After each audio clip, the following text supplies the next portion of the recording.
Is this week over yet? It's been long, like very long. It's filled with not good, sick feelings.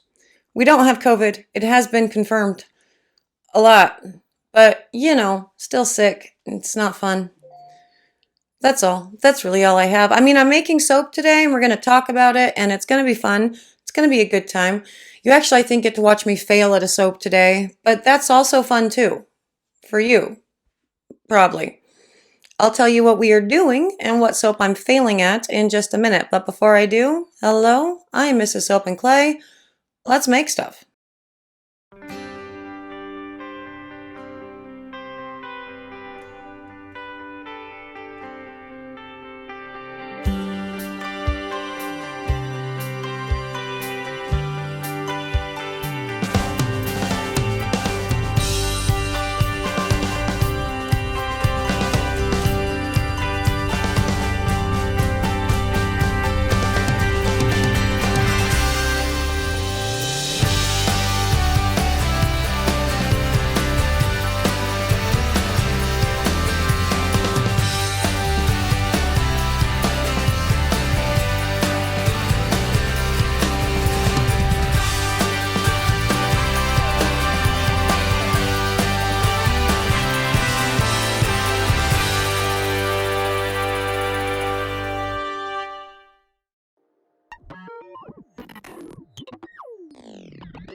How's it going, Sudsers? Welcome back to the channel. You are at Soap and Clay, where we make all the soapy things, and you are here for day 247 of 365 days of soap, and today I get to recreate some soaps that I have never made before. Now, back in year one, the Soaprentice and I were doing the Disney-inspired line, right? And for this particular soap, as well as for tomorrow's particular soap, these were soaps that one of the old Soaprentices, the Soapprentice that you guys know and love so very much, made completely on her own. I never had a hand in the design, and usually with the Soapprentices and with myself, kind of the rule is, if you design it, you make it forever and ever. And that's just how it is. Unless it's something that is always in the line and then everyone has to learn it. But these particular soaps, they're not always in the line, and one of my wholesale accounts at this point is an account that actually does buy these every once in a while. And she placed an order for them. And I had to recreate someone else's design for a wholesale account. So, it was definitely interesting. Today, we are doing Ariel, the Little Mermaid, all of that jazz. And by we, I mean me, because our Soapprentice that we all know and love so much has spread her wings and flown. And so she's not here to make this thing. So I'm going to do it. And spoiler alert, I didn't do it well. But let's go to the video and we can talk about it. And probably what I should have done instead of trying to do it too quickly. It is a whole new world today, Sudsers, and that world is called, I am going to attempt to recreate the Soapprentice's, well, Georgia May's, the first Soapprentice you guys met, design for her Ariel bar that she did 100% on her onesies, and I never poured any of these ever. And I get to do that. And the only other time that, well, I think maybe I've done it twice, but the one that always stands out, and I've told you this story before, a design that she made originally that I had to recreate for something because it was just time to get it done, was the Pisces bar when we were doing the Zodiac soaps. And yeah, her little she tried moment. If the Soapprentice were around for this one, she would have said the same thing. Aw, she tried. Because I did try. I didn't super try much. I mean, all of the main components are there, right? I know what it looks like. We've done a video on it, and so I'll reference that somewhere in this, so you can go back and look at it. Oh, and look at that. We've got some ricing going on because it was very cold when I poured it, and so it wasn't fully at an emulsion, which was not great. And so now I get to whip the bejesus out of each of these layers. and hope that it all works out. But the thing is, with a good CPOP, it usually always works out. Problem with all of this is, for the toppers on these, they are little melt and pour toppers, and I don't want those to melt for a CPOP. So I don't know that I'm going to be able to CPOP it at all. The answer to I don't know if I'm going to be able to is I didn't CPOP it. So that's fun. But yeah, with this, I have all the main components from the notes and from the video. And yeah, I didn't really do anything other than get the scent and the colors the way they were supposed to. So let's go check out the rest of this pour. I don't actually know why a piece of this pour was in the not pour place, but after I poured that bit, you see there how separated it's getting and how it's getting thick and all the jazz? Yeah, no, cold room, false trace, all of that. And so again, had to whisk the crap out of it to really make sure that we had an emulsion for the rest of this and, you know, move on with our lives. That's always a scary thing. When you've already separated them and you see what it's doing, what I should have done in that instance was pour the stuff that I just poured off back into the big container and continue to mix it up until it had formed a proper emulsion.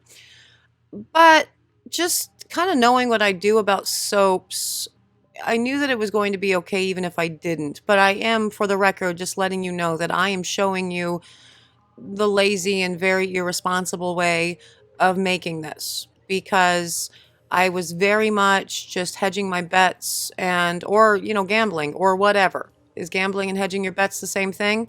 Sounds like it might be. I don't know. But my point is, with all of this, I was very much playing it not responsibly by not pouring the stuff that ultimately ended up green back into the big Pyrex and continuing to stick blend it until it hit a proper emulsion. Because what that means is that there could potentially be, you know, more lye in one area and then in the other and like whatever. Is there? No, not usually, which is why I did it this way. But don't, especially if you're new to soap making, really don't. Just make sure you're at a nice emulsion. And if you see things separating like that, even though it seems thick, it's usually because false trace and everything's very cold. So keep mixing and it will loosen up beautifully, as you can see this did. Too beautifully, actually. So this particular pour, like the green that I laid down, was meant to be Ariel's, you know, mermaid fins tail thing, right?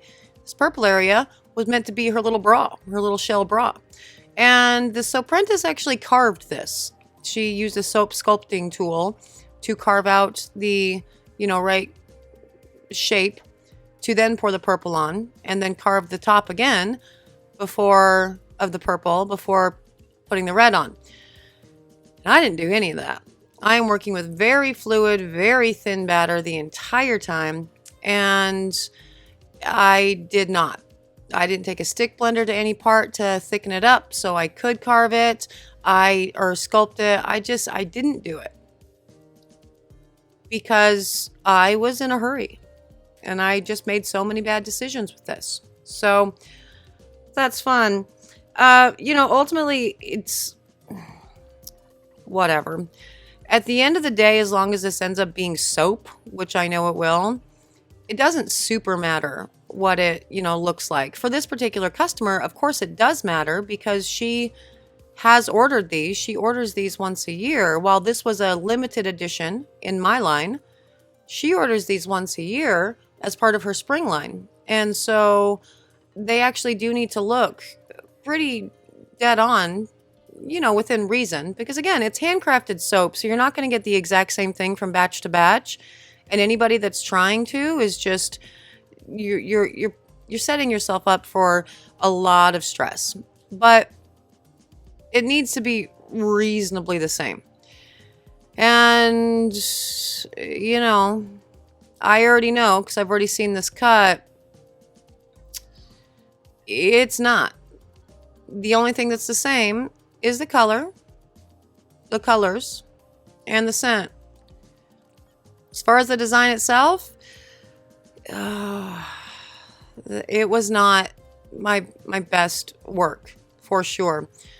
And again, as I said, I was even already concerned with this red. Well, really with all the colors, because you know I'm bad at purples anyway, right? But you see, after this had set up for about 10-15 minutes so I could start sculpting the top to put in the toppers, I was already concerned about the not brightness of this red. Now, a good CPOP would have really brought that beautiful color out, but I didn't want to CPOP it, because CPOPing it would mean that these cute little toppers here, made out of melt and pour, my base that I make, I've given you the recipe, might melt. And I don't want that. Actually, Georgia May has had these melt on her before, and she's had to like carve them out and put new ones in, and sort of like, it's all been a thing. So I really did not want that to happen for this particular batch of soap, and so I did not CPOP. And I could already tell based on all the pastel-y colors that this would have really, really benefited a lot from a good CPOP.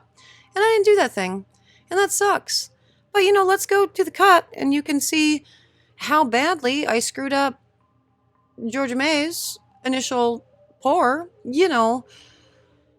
Now, I guess, do you really want to see it? I don't want to. Let's go. I guess. Sure. Okay, and on to the cut. And as you can see, very, very light for sure. And also with all of this, it did get, well, it went through saponification in equally cold room. I mean, it was 20-ish degrees when I was pouring all of the things for this particular batch of soap. Why are we just looking at the top of the soap for so long? Is this... Did I not edit this footage? What's happening? Oh, there's my hands. Why did I do that? That was lame. Now, I sprayed the top of this with some rubbing alcohol as soon as I got it out of the mold, because I was concerned about all of this. And I did an immediate pH test on all of it because, yeah, very, very pastel-y and starting to look like maybe... you know, lie heavy. It's not. I, again, did test it, and it's all completely fine. It's just, this is a completely not CPOPed bar of soap that was poured at not quite emulsion / just barely an emulsion for the upper halves, and there is a lot of soda ash as a result. And obviously you're not getting the big, bright, beautiful colors. What you're also not getting with all of this is the shell bikini. You're not getting that either. You're not getting much of anything with this. It's just kind of there. I mean, again, the main components, I guess, are sort of there-ish. But would this be something that I would deliver to my client? No, I have to take the L on this. Like, for sure. Had to remake them. Good news is this was the first batch that I had done, and whenever I have a first batch of like bigger orders, I always show it to you guys in a small batch. So, you know, in case I mess something up, that's okay. I've only, you know, lost 12 bars, and that's all right.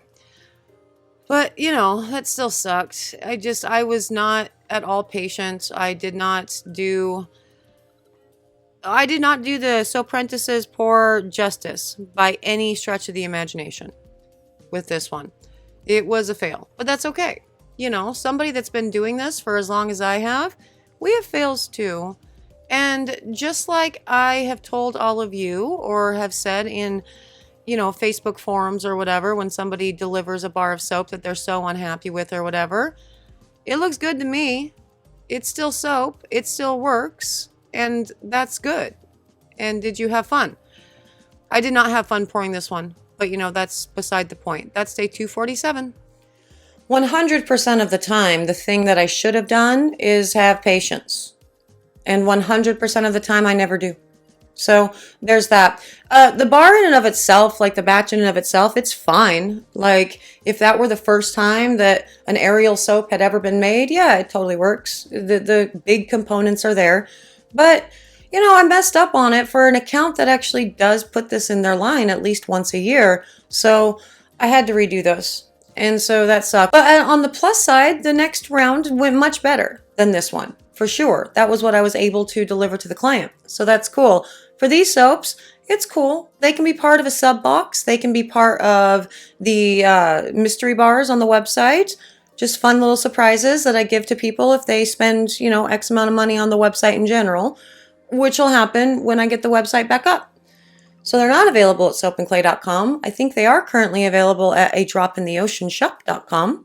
Seems like this entire week is nothing but plugging her, but that's good because there's great soap and stuff over there. And since you can't get it from my website, go get it from her. She's a delightful bean too.